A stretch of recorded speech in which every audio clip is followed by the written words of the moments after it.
high cholesterol. Very common po to. Marami sa atin meron nito, hindi lang natin alam. Okay, ano yung mga early signs? Basta overweight tayo, nako, marami may fatty liver. May mga lugar, 30% ng tao may fatty liver. Bakit dumadami to? Bakit tumataba? Ito nababalot ng taba yung atay. Very important ang liver natin. Ang daming trabaho niyan. Kaya pag nabalot ng atay sa nabalot ng taba ang atay sa mga kinakain nating matataba, maraming problema. Sa dugo, sa manas, sa pangihina, marami po nagiging problema. Ito ang normal na atay, walang taba, ito yung may fatty liver, ayan o, nababalot. So may stage po yan. Pag healthy pa yung liver, syempre gusto natin healthy, normal yung function. Pag marami tayong mga risk factors, papakita ko mga causes, diabetes, cholesterol, maraming fast foods, yan, nagiging fatty liver na siya. Papunta na dito ang sakit. So medyo may sira na yung function ng atay. Pero reversible pa. Pwede pa gumaling. Pag hindi tayo nag-agap, tuloy-tuloy ang pagkain ng mga unhealthy, damihan mo pa yung alak na bawal nga sa atay, aabot na sa NASH. Mas malala na to. At pag hindi pa rin umayos, aabot sa liver cirrhosis. Yun ang last stage. Pag liver cirrhosis, lumiit yung atay, tumitigas, parang puro fiber na yon, hindi na gumagana.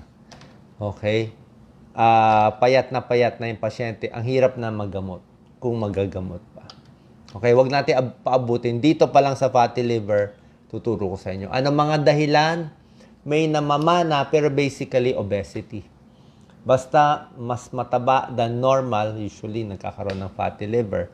Biglang papapayat, hindi rin maganda. Kung magpapapayat tayo, dahan-dahan yung minsan kakain ng marami, tapos biglang gugutumin yung sarili, yung biglang weight loss, dapat dahan-dahan lang yung weight loss din. Kasi yung biglang pagpapapayat, pwede mag-cause ng gallbladder stones, pwede rin magka-fatty liver.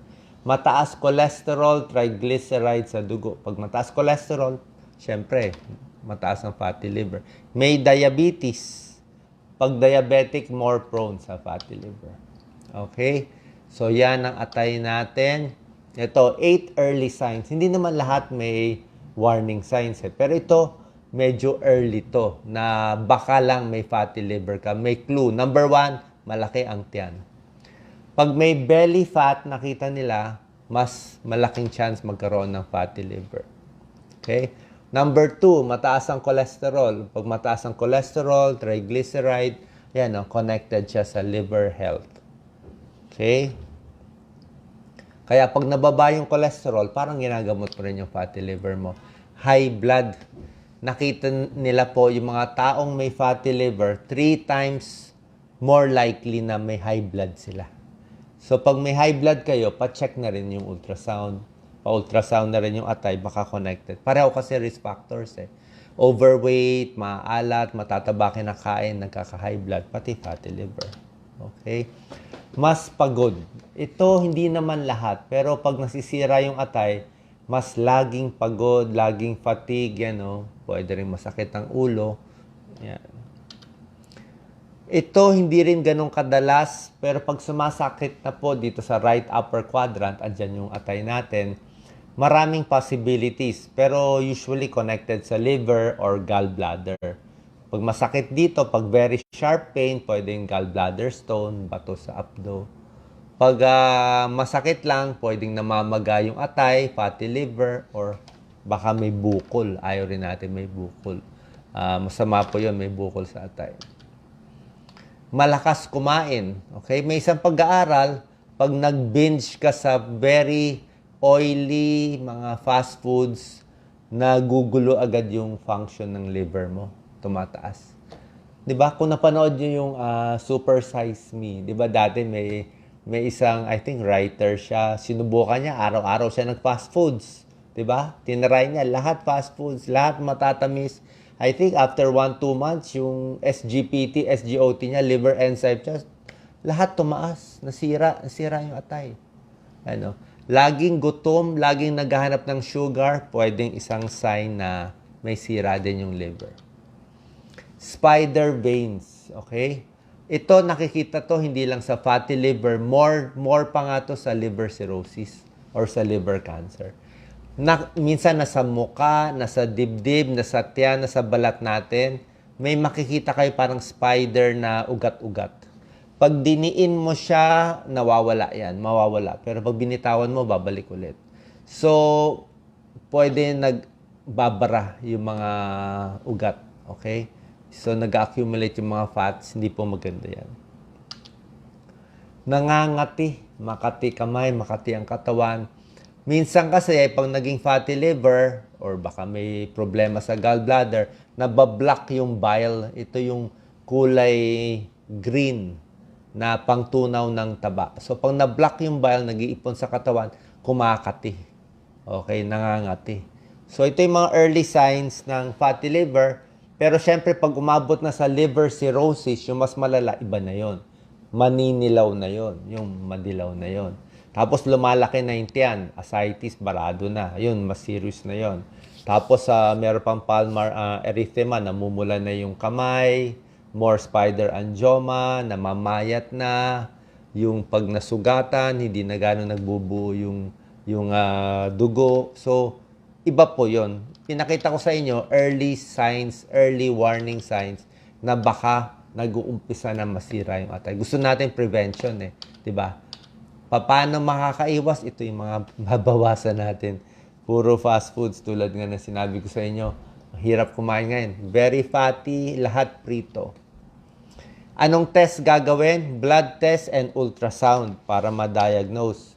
Blood test po, SGPT, SGOT. Ito lang dalawa. SGPT, more sa liver to. Ang normal, up to 40, up to 45. So, ito po, mataas siya, 76. Paglampas 100, baka fatty liver na yun. Nababalot na ng taba yung atay. Meron ding result na more than 1,000. 1,000 ito. O, sa hepatitis po yun eh. Magang-maga yung atay.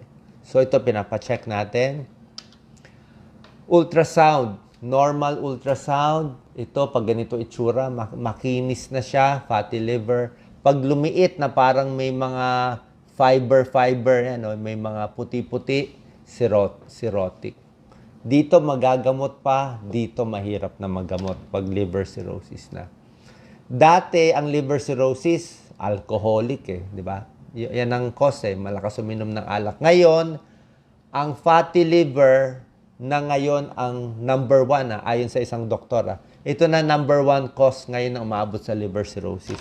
Kasi ang daming pagkain ang daming processed foods, ang daming may fatty liver. Ito na nagiging number 1 cause bakit nasisira yung atay.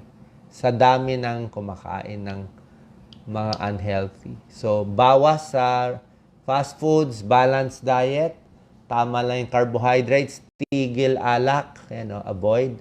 Exercise regularly. Tapos yung gamot, pag-ingatan din po natin. Bawal din yung basta-basta inom ng gamot or supplement. Baka makasira sa atay. Paalam lang po sa doktor natin. Mga healthy foods, good for the liver. Hindi naman talaga pampalinis, pero maganda sa atay ito. Kangkong, cabbage, green tea, garlic, yan. Avocado, oatmeal, pampababa ng cholesterol, di ba? Gusto natin. Good fats, avocado, nuts, huwag lang masyado maalat. Ito po. Very healthy siya, mga antioxidants na gusto natin. O, tingnan na lang natin. Pero syempre, gusto natin yung mga local foods, di ba? Weight reduction, magpapapayat, number 1. Second, exercise. Number 3, tigil sa alak. Siyempre, locally, ito favorite ni Doc Lisa, lagi kami may gulay. Pwedeng kangkong, pechay, hindi na namin nilalagyan ng mga lempo. Ito, favorite nyo. Pwede po to. Yan. Malunggay, pakbet. Huwag lang maraming bagoong, isda. Pwede rin to, munggo. At siyempre, favorite ko, yung mga ampalaya. So, sana po nakatulong to. Papa-ultrasound ng tiyan, pa-check SGPT, SGOT, alagaan ng atay, kasi very important yan. Oras na may fatty liver nakita sa ultrasound, i-try nyo na magpalit sa mga kinakain nyo. Who knows? baka bumalik pa, maging normal pa ulit yung ating atay. God bless po.